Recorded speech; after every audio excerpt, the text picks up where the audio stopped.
AP municipal workers and employees union federation CIT అనుబంధం తరఫున municipal కార్మికులందరూ కానీ ఈ నెల 21వ తారీఖున సాయంత్రం సెలవు విజయవాడ సీఎం ఆఫీసు ముట్టడి కార్యక్రమానికి బయలుదేరడానికి సిద్ధంగా ఉన్నారు.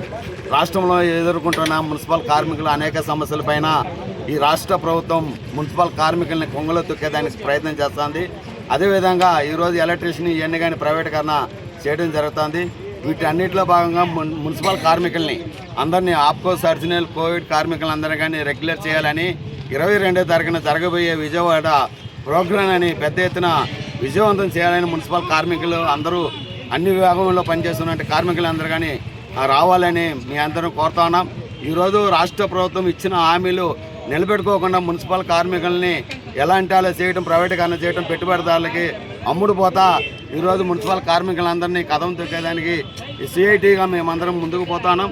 కాబట్టి 21వ తేదీ సాయంత్రం 4 గంటలకి అందరూ రైల్వే స్టేషన్ కాడికి చేరుకోవాలి. అక్కడ నుండి మనమంతా కానీ విజయవాడ పోయేదానికి రాష్ట్రంలో జిల్లాలో ఉన్న మున్సిపల్ కార్మికులందరూ కానీ రావాలని మీరు అందరూ కోరుకుంటాను. AP municipal workers and employees CIT అనుబంధం.